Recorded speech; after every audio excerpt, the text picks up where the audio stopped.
이 바울의 편지는요, 한 편의 이 논문과 같아요. 논문은요, 한 가지 논제, 논문의 중심 주제죠. 논제 또는 가설을 세워놓고 그것을 입증하는 거예요. 갈라디아서에서 바울은 율법으로는 절대로 어떻게 될 수 없다? 어려워질 수가 없다. 오직 믿음으로만 어려워진다는 그 논제 주제를 놓아두고 이제 하나씩 이제 여러 가지 이론을 가지고 입증을 해 나가요. 그래서 먼저 그들의 믿음인 조상인 아브라함을 이제 소환해 내어서 봐라, 아브라함도 무엇으로 말미암아 어렵다함을 입었다? 믿음으로 어렵다함을 입지 않았느냐. 그리고 율법이라는 것은 목적이 있는데 그건 사람들을 어렵게 하기 위해서 준 것이 아니고 죄를 깨닫게 하기 위해서. 그래서 내가 죄를 깨달아서 내가 죄인임을 알고 하나님의 심판받을 수밖에 없는 자임을 알게 하여 이 나를 죄로부터 건져낼 구원자를 믿게끔 하기 위해서 율법을 너희에게 주지 않았느냐. 그러면서 하나씩 이제 계속해서 그 이야기를 이어나가고 있는 겁니다. 그리고 오늘 이제 본문을 통해서는 율법이 결단코 우리를 어렵게 할 수 없는데 율법을 지키는 사람들의 생활을 한번 보라는 거예요. 그 생활을 보면은 도무지 하나님의 아들로서의 생활이 아니다. 종으로서의 생활을 하고 있다. 자, 4장 1절을 가봅니다. 같이 한번 읽도록 하겠습니다. 시작. 내가 또 말하노니 유업을 이을 자가 모든 것의 주인이나 어렸을 동안에는 종과 다름이 없어. 어렸을 적은 율법 아래에 있는 때를 말하는데 우리가 의인이 되었다는 말은 하나님의 아들이 되었다는 말인데 그런데 율법은 우리로 하여금 종으로 살도록 만든다. 우리를 종으로 살도록 만드는 그 율법이 어떻게 우리를 어렵게 만들 수가 있느냐? 그 이야기를 지금 하고 있는 거예요. 예.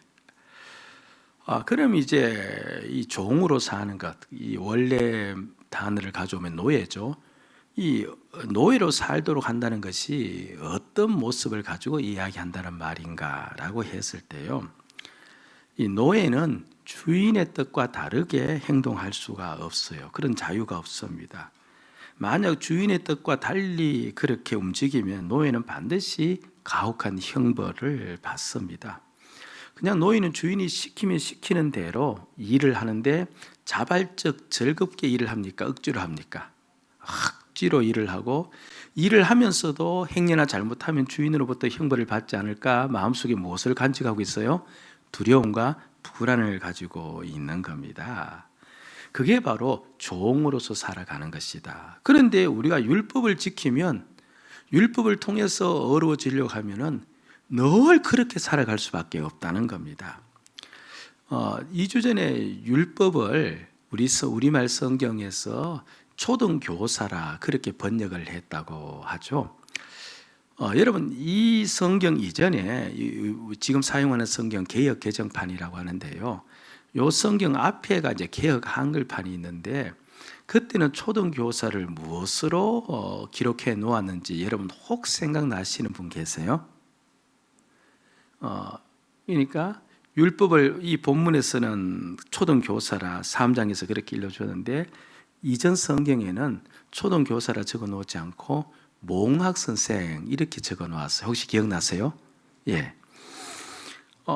몽학선생 무슨 말인지 하나도 모르겠죠. 그래서 저도 되게 궁금했어요. 도대체 이게 무슨 말인가? 그렇게 찾아가 보니까요. 예. 이제 이 몽골이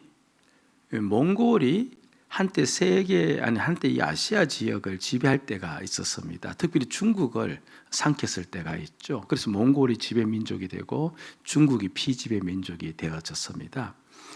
보통 우리도 일제 강점기를 지나서 아는데 일단 그 나라를 지배하려고 하면 의식을 바꿔야 돼요. 그럼 의식을 바꾸려면 무엇을 해야 됩니까? 교육을 해야 돼요. 그래서 우리나라도 일제 교육을 받지 않았습니까? 마찬가지로 몽골도 중국을 점령한 다음에 이제 몽골화 시키기 위해서 무슨 학문을 가르쳐야 됩니까? 몽골 학문을 가르치는 겁니다. 그걸 보고 몽학이라 그렇게 불렀대요.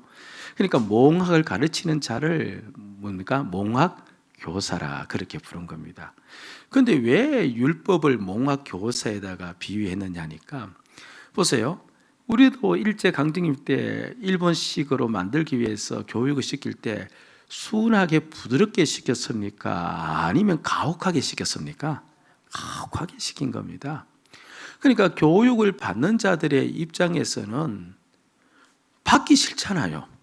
그래서 억지로 받아야 되고 억지로 받으면서도 잘못되면 또 체벌이 내려오니까 마음속에 늘 불안과 두려움 속에 받을 수밖에 없고, 그러니까 마치 율법을 따라서 어려워지려고 하는 자는 그렇죠. 늘 억지로 율법을 지켜야만 되고 지키지 못하면 벌 받을까 두려워하는 그 모습이 바로 몽학 교사 아래서 교육받는 것과 똑같이 나타나서 그렇게 이제 비유로 이야기를 했다는 겁니다.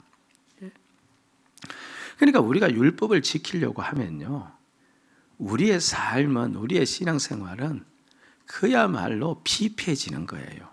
그래서 예수님께서 수고하고 무거운 짐진 자들아 다 내게로 오라고 했을 때 누구를 향하여서 그 말 했느냐니, 세상살이에 힘든 자들, 그리고 나름대로 삶이 고단한 자들, 그런 자들을 향하여서 한 게 아니고 그 말은 바리새인을 향해서 한 말이에요. 율법을 열심히 지키려고 하는 그들을 예수님께서 물끄러미 바라보시고, 너희들은 지금 이 땅에서 살면서 무거운 짐을 지고 가는 것과 똑같다, 허덕이며 간다는 겁니다. 율법은 지키기는 지켜야 되겠고, 그런데 다 지킬 수는 없고, 지키지 못하자니까 하나님께서 벌을 하실 것 같고, 그래서 억지로 지키는데 짐을 지고 간신히 길을 걸어가는 것처럼 그렇게 살아간다는 거죠. 율법이 우리를 어렵게 한다는 말은 우리를 하나님의 아들로 만든다는 말인데, 여러분, 아들로서 삶을 살도록 만들어야지 율법은 자꾸 누구와 같이 살도록 만든다는 거예요? 종과 같이 살도록 만드는 거예요. 아니, 어떻게 종과 같이 살도록 만드는 그 율법이 우리를 어렵게 할 수가 있느냐? 절대로 어렵게 할 수 없다. 생활을 보면, 율법을 지키려고 사는 사람들의 생활을 보면 알 수 있지 않느냐. 이제 그 이야기를 여기서 지금 하고 있는 겁니다. 조금 더 제가 이해할 수 있도록 설명을 해 드릴게요. 어느 마을에 이제 자식이 없는 그런 부잣집 이제 부부가 있었습니다. 종이 한 명 있었다죠. 종은 이제 주인이 시키는 대로만 일을 하다 보니까, 그렇죠. 종은 항상 그렇지만서도 어떠하든 간에 주인이 일을 시키지 않으면 편하고 일 시키면 괴로운 겁니다. 그래서 일을 시켜도 뭐 종이니까 그 일을 자발적 즐거움을 하는 것이 아니고 아까 말씀드린 것처럼 억지로 그렇게 하죠. 하면서도 마음에 종으로부터 또 야단 듣지 않을까 불안감이 있는데, 오늘날 이 종이 일하다가 돌아오는데 주인이 안방에서 부르는 겁니다. 야, 이리 오너라. 그런데 그 소리를 가만히 들으니까 거전하고 달리 상당히 부드러운 소리예요. 근데 그 소리가 부드러우니까 또 마음에 무엇이 되어져요? 걱정이 되어지는 겁니다. 아이고, 오늘 무슨 또 심한 일을 시키려고 저렇게 부드러운 목소리로 나를 부르시는가. 그래서 마지못해 예라고 대답하고 그 안방으로 달려갔죠. 엉거주춤하게 서 있으니까 그날따라 웬걸 들어오래요, 안방으로. 아니, 오늘은 시켜도 된통 힘든 일을 시키려는가 보다. 그렇게 입이 쭉 나와서, 그래서 그냥 그렇죠. 허리 구부정하게 해서 들어가니까 이것도 주인이 웬걸 방석 하나 내어주면서 앉으래요. 오늘 나는 죽었구나, 그런 생각을 하면서 방석에 엉거주춤하게 앉아 있는데, 그 종에게 주인이 서류 한 장을 내미는 겁니다. 이거 봐라. 그래서 종이 가만히 그 서류를 보니까 호적 등본인데 위에는 자신의 주인의 이름이 있고 그 밑에 자라고 해서 자기의 이름이 적혀 있는 겁니다. 눈이 희둥그려지죠. 이게 도대체 무슨 연고인가? 그래서 주인을 멀뚱히 바라보니 주인이 하는 말, 야 돌쇠야, 니도 알다시피 우리가 이제 얼마 있지 않으면 이 땅 떠날 것 같은데, 그런데 알다시피 자식이 한 명도 없지 않냐?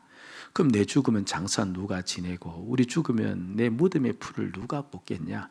그러니까 우리 가족, 우리 식구가 너를 그냥 양자 삼기로 했다. 그러니까 이 집 잘 건수하다가 우리 죽으면 우리 장사 잘 지내고, 그럴 때마다 무덤의 풀만 좀 잘 뽑아다오. 그렇게 꼭 부탁한다 하면서 그 서류를 그렇게 주는 겁니다. 믿겨지지도 않고, 이게 도무지 꿈과 같지만 분명한 것은 서류에 자라고 해서 자신의 이름이 적혀 있으니 아들이 된 건 분명해요. 안방을 문을 열고 나오는데 세상이 다르게 보이는 겁니다. 일을 하러 가는데 일하는 게 그렇게 즐거울 수가 없는 겁니다. 주인이 부르니까 그냥 달려가고 싶습니다. 그리고 일을 다 마쳐놓고도 또 일을 하고 싶습니다. 집안을 돌보고 싶은데 또 돌보고 싶습니다. 그렇죠. 주인에 대한 두려움도 좀 남아는 있어요. 행여나 내가 일을 잘못하면 어떻게 할까? 주인이 또 빼앗지는 않을까? 그런 두려움도 없잖아 있지만, 그러나 그 두려움은 조그만하게 자리 잡고 이제는 아들이 되었다는 그 기쁨 가지고 과거와는 전혀 다르게 그렇게 일을 해나가는 그 모습 그에게 나온 겁니다. 그는 더 이상 종으로서 사는 건 아니죠. 그러니까 아들로서 그렇게 살아가는 삶과 종으로서 사는 삶이, 이게 천양지차 차이 날 수밖에 없는데, 그런데 율법을 지키려고 살다 보면 전부 다 사람들이 무엇으로 살아가는 거예요? 종과 같이 사는 겁니다. 종같이 사는 거예요. 그러니까 율법이라는 게 뭐 어떻게 하나님의 아들을 만들 수가 있냐, 이 실생활을 통하여서 예를 들어서 이야기를 해주는 거죠. 오늘 성도들 중에서도 종과 같이 신앙생활 하시는 분이 없잖아 있습니다. 예배 나오는 것도 억지로 해요. 봉사하라고 하면 얼마나 귀찮아하는지 모릅니다. 그래도 하지 않으면 안 될 것 같아서 억지로 한두 개 간신히 합니다. 거기에다가 무엇 하나 더 하라고 붙이면 그만 짜증을 내고 할 수 없다고 합니다. 헌금을 내도 억지로 냅니다. 그냥 의무사항만 그렇게 하는 거예요. 예? 그래도 억지로라도 그렇게 하는 까닭이 무엇이 있습니까? 그렇게도 하지 않으면 불안한 겁니다. 사업이 잘못될 것 같고, 그렇게라도 하지 않으면 내 자녀가 잘못될 것 같고, 그렇게 하지 않으면 무언가 하나님께서 심판하실 것 같은 그런 생각이 들어서 그냥 주일 성수는 해야 되고, 헌금은 해야 되고, 봉사는 해야 되는데 그냥 간신히 그렇게 지켜나가는 것, 그냥 그 주일 성수의 모든 것을 하나의 율법 조항으로만 보는 거죠. 율법 신앙이 되어지는 겁니다. 이 사람은 마치 멍에를 메고 신앙생활하는 사람이에요. 그냥 한 번씩 신앙생활하는 모습을 볼 때 힘겹습니다. 주변에서 보는 것도 힘들어요. 그렇죠? 간신히 그렇게 신앙생활하는 것, 율법 신앙이죠. 여러분, 내가 진정 어려워졌음을 알면, 내가 하나님의 아들, 딸 되어 하나님 주신 모든 복을 전부 다 누릴 수 있는 자가 되었음을 내가 진정으로 깨달으면 그렇게 억지로 일하지 않을 겁니다. 일하면서 그렇게 불안해하지 않을 겁니다. 하나님이 내 아버지 되셔서 내 모든 것을, 하나님 모든 것을 나에게 주신다. 이 예배 시간 나에게 주신 거다 또 복 주시기 위해서 주신 것이고, 봉사하는 것도 하나님 내 아버지 되시기 때문에 은혜 주기 위해서 주신 것이고, 아들 됨을 믿으면, 하나님이 내 아버지 됨을 믿으면, 그렇죠, 물론 어떤 때는 간신히 할 수도 있는 때도 있지만, 그러나 대부분 그렇죠, 주님 주신 복이 있음을 알고 그렇게 종처럼 하지는 않을 겁니다. 않을 거예요. 예? 율법은요, 우리를 어렵게 할 수 없어요. 왜 그런가? 율법 지키면서 사는 사람들의 생활을 보니까 전부 다 억지로 불안해하며 두려워하더라. 어떻게 그게 하나님의 아들을 삼아줄 수 있다는 말인가? 그래서 율법은 어렵게 하지 못한다. 그렇게 오늘 바울이 우리에게 또 하나 논증을 해주는 겁니다. 여러분들 어떠하든 율법 신앙 되지 마셔야 될 줄로 압니다. 아들 신앙 가져야 돼요. 아들 신앙 가져야 돼요. 그리고 이제 바울은 이어서요, 이제 율법은 우리를 어렵게 할 수 없다는 것을 그렇게 설명을 하고, 또 이제 다른 논증으로 이제 믿음으로 어려워졌다는 것을 또 이야기하는데, 또 다른 이야기를 꺼내어서 또 이제 설명을 해주고 있는 겁니다. 4장 28절을 한번 보세요. 4장 28절 같이 읽도록 하십시다. 시작. 형제들아 너희는 이삭과 같이 약속의 자녀라. 예? 예수를 너희들이 주로 믿으면은 너희가 약속의 자녀가 되었다는 겁니다. 약속의 자녀. 이삭과 같이 너희도 약속의 자녀다. 그걸 보면 믿음으로 어려워진다는 것을 안다 이 말인데 제가 설명을 좀 해드려야 이해가 될 것 같습니다. 이삭이 먼저 약속의 자녀라고 이야기하는 까닭은요. 보세요. 하나님이 아브라함을 75살에 가나안 땅으로 불러들여서 네 자식을 그렇죠 창대하게 해주겠다라고 했을 때 아브라함과 사라가 자식을 낳을 수 있는 몸이 아니었다는 것 우리는 알아요. 근데 그로부터 10년이 훌쩍 지나도록 자식이 또 나타나질 않으니까 그만 이 아브라함의 마음에 의심이 들어서 아이고 내 종을 그냥 후계자로 삼아야 되는가 보다 그렇게 생각하는 찰나에 하나님께서 하늘의 별들을 보여주면서 내 자식이 하늘의 별들같이 많을 것이라 또 뭘 해요? 약속을 한 겁니다. 그럼 약속을 했으면 또 태어나도록 해야 되는데 또 시간이 14년이 훌쩍 지나서 99세가 될 때까지 아이가 없는 겁니다. 그러니까 이제 완전히 불가능해요. 75세 때도 불가능했지만서도 99세 때는 이제 완전히 생각조차 할 수 없을 정도로 불가능한 겁니다. 그런데 또 99세 때 또 하나님이 나타나셔서 아브라함에게 어떻게 이야기해요? 내년 이맘때에 아이를 낳을 것이다 이야기하면서 이름까지 지어주어요. 그렇죠. 그 이야기를 듣고 이제 하도 그게 사실 인간적으로 보면 몇 번 속았어요? 앞에 2번 속았잖아요. 그러니까 사라가 앞에 2번 속고 또 이야기하니까 약간 조금 하나님 말씀이 신뢰성이 안 가는지 웃었어요. 웃은 게 기뻐서 웃은 것이 아니고 말이 안 되어서 웃은 겁니다. 그 웃는 모습을 보고 앞으로 태어날 자식은 웃음이라 이름하겠다. 그래서 이삭을 지어주었죠. 이삭이 웃음이란 뜻이니까. 그리고 그 이제 후년에 아이가 태어났습니다. 자 보세요. 이삭이 아브라함과 사라가 만든 아이입니까? 아니면 하나님이 만든 아이예요? 하나님 만든 아이죠. 그 둘은 아이를 못 낳습니다. 그런데 하나님이 무엇을 했어요? 아이를 낳을 것이라고 약속을 했어요. 그러니까 하나님이 약속을 했기 때문에 때가 되어 뭡니까? 아이가 난 겁니다. 아이가 때가 되어 나타난 까닭은 하나님의 약속 때문에 그래서 이삭을 가리켜서 그렇죠. 무슨 자녀라고 부르는 겁니까? 약속의 자녀이다. 이렇게 부르는 겁니다. 약속의 자녀다 부르는 거. 그러니까 약속의 아들이란 말입니다. 그러니까 내가 약속의 자녀가 되었다는 것 자체가 뭡니까? 하나님의 아들이 되었다는 말인데 자 이제 보세요. 예수를 내가 주님으로 받아들입니다. 주로 받아들여요. 그럼 내가 예수를 주로 받아들인 이 자체 이걸 믿음이죠. 이 자체가 바로 내가 약속의 자녀라는 사실을 증거하는 거예요. 제가 설명을 해드릴게요. 그러니까 예수를 주로 믿고 있는 이 믿음이 이 자체가 내가 누구라는 걸 증거한다고요? 약속의 자녀라는 것을 증거한다는 겁니다. 아브라함에게 75세 때 그리고 99세 때 그렇게 약속하셔서 태어나도록 만드는데 그러니까 결국 하나님의 때에 이삭을 낳도록 만들었죠. 자, 그런데 4절 말씀을 보면 똑같은 이야기가 나옵니다. 4절 말씀 같이 한번 읽읍시다. 시작. 때가 참에 하나님이 그 아들을 보내사 여자에게서 나시고 율법 아래에 나게 하신 것은 자 보세요. 때가 참에 이렇게 이야기해요.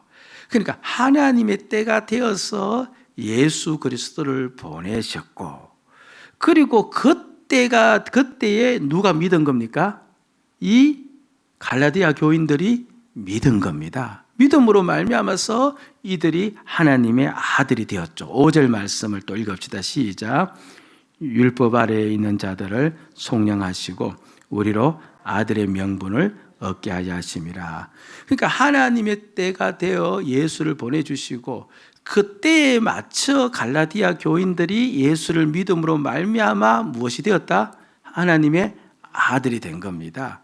그러니까 갈라디아 교인들도 누구 때에 만들어진 거예요? 누구 때에 자녀가 된 거예요? 하나님의 때에 자녀가 된 거예요. 자녀가 된 겁니다. 보세요.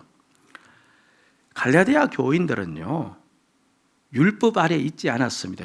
그들은 이방인들이기 때문에, 그럼 그들은 어떻게 살았냐면, 그 전의 삶은 유대인들은 율법 아래 살았지만 갈라디아인들은 우상을 섬기며 살았잖아요. 그 부분이 이제 3절에 나오는데 제가 설명드릴게요. 우상을 섬기며 살 때 어떻게 살았느냐 하니까, 우상에게 만약 잘하지 못하면 그들이 어떻게 될 것 같은 느낌이 들어요? 그렇죠. 잘못될 것 같은 느낌이 들어요. 그렇죠. 우상을 섬기며 살 때라도 늘 마음이 어땠습니까? 조마조마하고 불안해하고 두려워하며 살지 않습니까? 여러분들, 우상 섬기는 사람들요, 정말 두려움이 많습니다. 여러분, 그 점치는 사람들 있지 않습니까? 점하러 가는 사람들. 근데 알고 보니까 예수 믿는 자 중에도 그런 분이 있다더만요. 제가 얼마나 놀랐는지 몰라요. 저한테 오시면 돼요. 예. 그냥 성경 말씀 펴들고 하면 되는데, 여하튼 간에. 그러니까 점치는 사람들이요, 조금만 꿈을 잘못 꿔도 뭡니까? 불안해요. 그 집에 뭔가 사고가 하나만 나도 두려워요. 무언가 잘못됐다고 해서. 그러니까 우상을 섬기는 사람들은요, 늘 불안과 두려움이 가득합니다. 그러니까 지금 어떻게 살아가고 있는 거예요? 종노릇 하고 있는 겁니다. 종노릇. 근데 그렇게 종노릇 하고 있는 그들인데 하나님께서 때가 되어 예수를 보내주시고, 다른 사람들은 믿지 않는데 자기들은 그 예수 그리스도를 믿고 하나님의 아들이 되어버린 겁니다. 그래, 가만히 생각해 보니까 이게 다를 바가 없는 겁니다. 이삭에게, 아브라함에게 자식이 없을 때 아들을 줄 것이다 해서 때가 되어 이삭이 태어난 것처럼, 때가 되면 자기들도 하나님의 때에 맞춰 예수를 믿어서 하나님의 자식이 되었다는 이 말은, 그럼 그 전에 자신들을 향하여 하나님께서 뭘 하셨다는 거예요? 약속을 했다는 말이 되어져요. 하나님이 약속하셨기에 내가 이렇게 하나님의 아들이 되지 않았느냐, 이런 결론이 나올지 않을 수가 없는 겁니다. 그럼 보세요. 내가 이렇게 하나님의 아들이 된 것이 예수를 주로 믿음으로 아들이 되었는데, 근데 이것을 언제 하셨다? 하나님이 미리 약속해서 된 거지 않습니까? 그러면 내가 하나님의 아들 되고 어려워진 것은 율법을 통해서 된 것이 아니라 전적인 하나님의 은혜, 믿는 나에게 은혜를 베풀어 주심으로 되어진 거예요. 그러니까 믿음으로 은혜를 받은 셈이 되어지고 믿음으로 어려워진 것이 되어진다, 이 말을 하고 있는 겁니다. 여러분, 사실 우리는 이 말씀 들으면서 별로 놀라지를 않는데요. 그러니까 내가 지금 이렇게 예수를 믿게 된 것이 이미 하나님께서 약속하셨다, 이 사실을 알게 되면 사실 우리가 놀라서 뒤로 넘어져야 돼요. 왜 그런가 하니까, 하나님이 미리 나를 약속하셨다는 이 말은 이미 하나님께서 내가 우상을 섬기고 있는 그때에, 그러니까 75세 때 아브라함에게 이삭을 약속하셨다는 말은 이삭이 복중이 없어질지라도 하나님은 누구를 작정하셨다는 거예요? 이삭을 택하시고 작정하셨다는 거거든요. 그럼 내가 하나님의 때에 하나님의 아들이 된 것은 하나님이 약속하신 표라면, 나는 이미 이 땅에 태어나기도 전에 하나님은 나를 어떻게 했다는 겁니까? 작정하셨다는 거예요. 하나님 나를 택하셨다는 거예요. 어마어마한 말이에요. 하나님이 그 이전에 이미 나를 택해 놓으셨고, 그래서 약속해 놓으셨다가 때가 되어서 이렇게 예수 믿는 나를 어렵다고 하신 거예요. 하신 겁니다. 예. 그러니까 율법은 우리를 어렵게 할 수 없다. 율법대로 살아가는 자들의 모습을 봐라. 다 종노릇하지 않느냐. 그러니까 율법이 어떻게 하나님의 아들을 만들어줄 수 있느냐. 그런데 우리는 예수를 주로 믿으니까 약속의 자녀가 되지 않았느냐. 그러니까 오직 무엇으로만 어려워지는 것이다? 믿음으로 어려워진다. 이제 이 논리를 또 가져와서 설명하면서 그들로 하여금 어떠하든 간에 바로 이 진리를 깨닫기를 원하고 있는 겁니다. 근데 중요한 사실은요, 이게 깨달아져야 돼요. 그러니까 내가 예수를 믿어 어려워졌다, 내가 예수 믿어 하나님의 아들이 되었다, 이게 깨달아져야 돼요. 그런데 우리들 중에서 예수 믿어 내가 하나님의 아들 되었다 모르는 분 계세요, 없어요? 대부분 다 알아요. 아는데 신앙생활 가만히 보면 마지못해 간신히 억지로 하시는 분이 있어요, 없어요? 참 많아요. 많습니다. 아니, 분명히 아들이 되었으면 아들 신앙을 가져야 되는데, 내가 아들이 된 줄로 알면서도 실상 신앙 모습은 그야말로 간신히 억지로 이것을 어떤 목사님은 후탁 신앙이라 그렇게 부르더구만요. 그러니까 주일날 교회는 가야 되기는 가야 되는데 이게 가기는 싫고 그래도 가지 않을 수는 없고, 그래서 억지로 오기는 오는데 그냥 갈 수는 없어. 성경책 가지고 오는데 성경책을 보니까 먼지가 그에 새카맣게 덮인 겁니다. 하루 종일 동안 가만히 놔두다 보니까. 그래서 후 불고 손으로 탁 쳐서 그렇게 가져온다고 해서 후탁승도 이렇게 부르더구만요. 억지로 간신히, 간신히 내가 정말 하나님의 아들이 되었고 하나님이 나에게 모든 걸 다 물려주었고 난 하나님의 복을 받으며 살아갈 수 있는 자가 되었다, 믿음으로 정말 내가 어려워졌다는 것을 알면 예배 시간에도 하나님께서 나에게 복 주시는 것을 알고 봉사시키는 의미도 하나님께서 나를 무언가 은혜 주실 것을 알기 때문에 그렇게 억지로 마지못해 간신히 하지는 않을 것인데, 그런데 분명히 하나님의 아들로 오면 알고는 있는데 정작 신앙의 모습은 율법 신앙과 비슷하게 살아가는 성도들이 없잖아 있다는 것 우리가 알고 있는 겁니다. 그래서 이 시간에 우리가 그러면 어떻게 해야 될까? 이걸 깨달아야 되는데 이게 내 마음에서부터 하나님의 아들이 되었다. 여러분들 보세요. 제가 누누이 말씀드리지만 어렵다는 말은요, 하나님이 나를 이 모습 이대로 받아주었다는 거거든요. 아멘? 이 모습 이대로 하나님 나를 받아주시고 이 모습 이대로 하나님께서 나에게 모든 가경 좋은 유업을 물려주실 분이다. 나는 그 모든 하나님의 복을 상속받은 자이다. 이걸 내가 이제 깨닫는 거거든요. 깨닫는데 그런데 이것이 우리에게 어떻게 깨달아질 수 있을까? 자, 이 부분을 제가 말씀을 드릴 테니까 어따든 우리 모든 교회 식구들 아들 신앙 가지고 살아야 될 줄로 믿습니다. 아멘. 어떻게 하면 될까? 그냥 제가 한 분을 예로 드는 게 좋겠어요. 웨슬리 목사님 이야기입니다. 이분이 이제 옥스퍼드 대학에서 신학을 마쳤죠. 지금 우리는 신학 이렇게 이야기하면요, 그냥 뭐 좋은 과가 많으니까 별것 아닌 것으로 여길 수도 있지만 그 당시에는 신학이 최고의 이제 과였습니다. 최고의 수재들이 가는 그 같은 학문이었습니다. 그러니까 옥스퍼드에서 신학을 했으니까 얼마나 이 웨슬리 목사님이 머리가 뛰어나는지 몰라요. 젊은 목사였죠. 그는 분명히 알았습니다. 예수가 자신의 주이심도 알았고 자신이 하나님의 아들이심도 알았고, 그래서 젊은 목사가 되어서 영국 사람이 미국 조지아 주께까지 가서 집회도 인도하고 그렇게 동문서주하면서 설교를 하고 복음을 전한 사람입니다. 그런데 설교를 하면 할수록, 복음을 전하면 전할수록 마음에 확신이 안 오는 겁니다. 확신이 안 오는 겁니다. 그래서 자기 스승인 피터 벨레를 찾아갔대요. 그래서 그에게 이런 이야기를 했답니다. 스승님, 저는 양심의 가책 때문에 더 이상 설교를 못하겠습니다. 내가 하나님의 아들이 되었는 것이 내가 느껴져야 되는데, 알기는 알겠는데 느껴지는 게 하나도 없고 나에게 확신이 세워지지 않아서 내 설교를 더 이상 못하겠습니다. 할 힘도 없습니다. 그때 그 피테벨레 스승이 이런 충고를 그에게 한 겁니다. 설교를 그만두지 말고 믿음이 생길 때까지 설교를 계속하게, 그리고 그 믿음이 생기거든 그 믿음을 설교하게. 제가 좀 이따 설명드릴게요. 하여튼 그 피테벨레 선생님이 지금 마음에 확신이 하나도 없는 그를 향하여서 확신이 들 때까지 뭘 하라는 거예요? 설교를 하라는 거예요.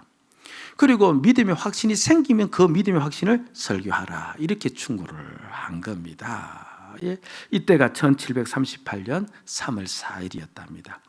그리고 두어 달 시간이 흘러서 1738년 이제 5월 24일에 그날 저녁이 있는데 이 웨슬리 목사님이 이제 올드스 게이트라는 거리에서 열리는 그 어떤 그리스도인의 집회에 가게 되었는데, 그런데 자원해서 가는 것이 아니고 마지못해 억지로 갈 수밖에 없어서 가야 되는 그런 집회였대요. 그래서 가기 싫었는데도 불구하고 억지로 그 집회에 참석을 했죠.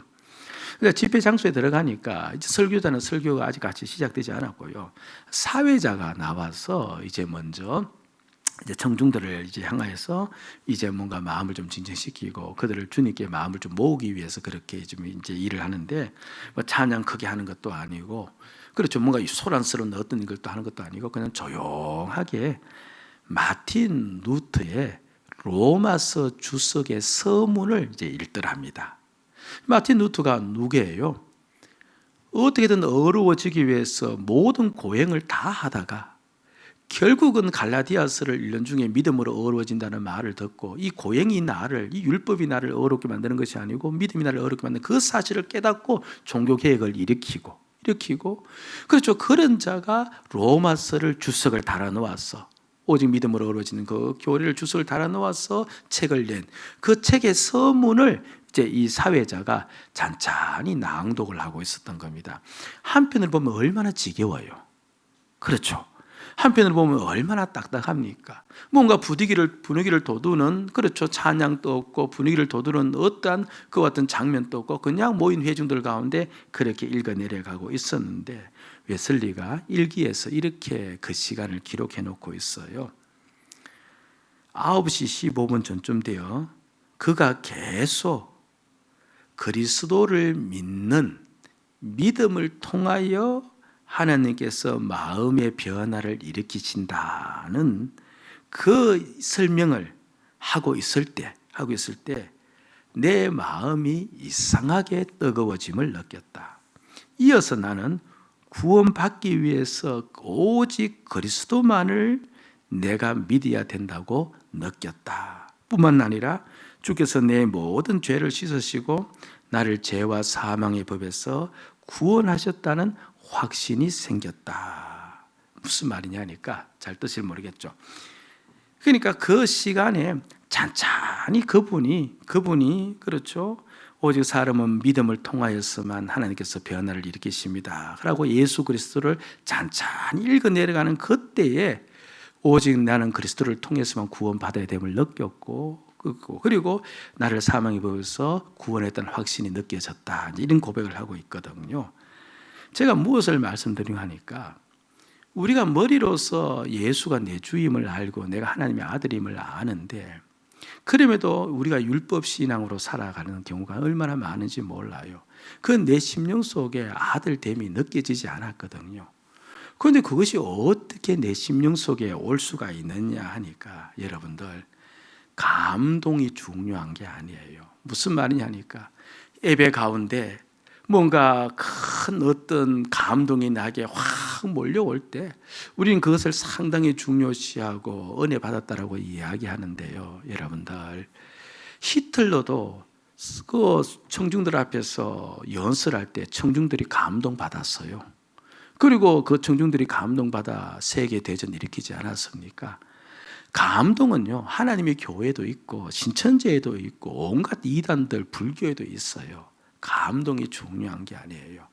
중요한 게 뭐냐 하니까 진리예요. 진리가 나에게 들어와야 돼요. 웨슬리 목사님은요 다른 걸 하지 않은 거예요. 보세요. 그 피터빌레의 그 스승이 하는 이야기가 믿음이 생길 때까지 계속 설교를 하라. 무슨 말인가 하니까 계속 예수 그리스도를 이야기하라. 그리고 예수 그리스도에 대한 확신이 생기면 예수 그리스도를 또 이야기하라. 이렇게 이야기를 했거든요. 무슨 말이냐니까 내가 계속 진리를 듣는 거예요. 내가 계속 진리를 보는 거예요.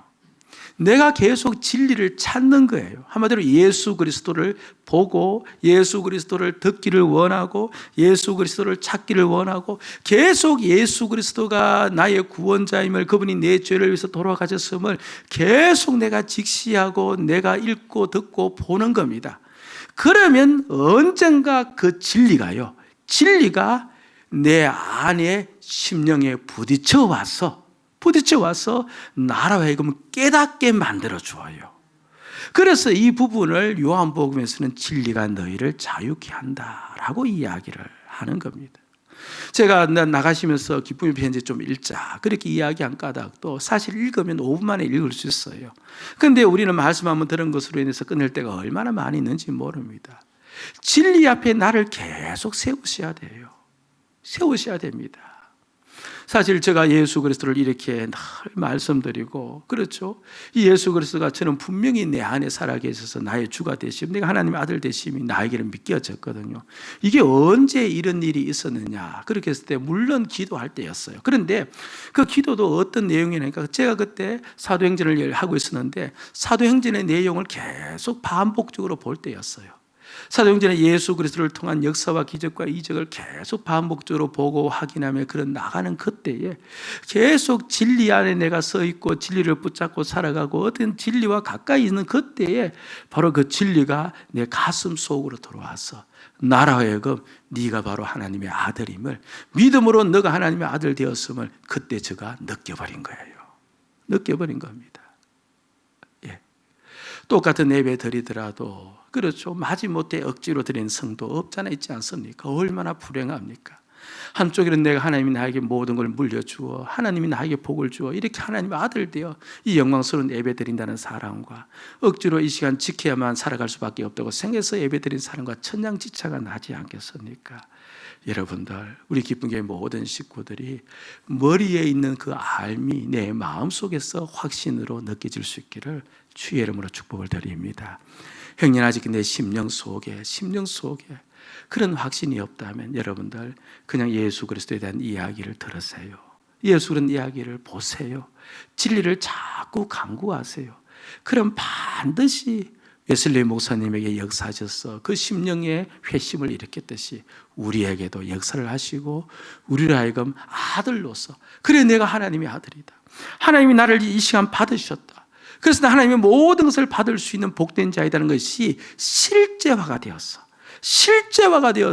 내 안에 깨달아질 때, 그때 우리 신앙은 그야말로 율법 신앙에서 벗어난 복된 아들 신앙으로서 살아갈 수 있게 되어지는 겁니다. 이 은혜가 우리 모든 성도들에게 있기를 주의 이름으로 축복을 드립니다. 아멘.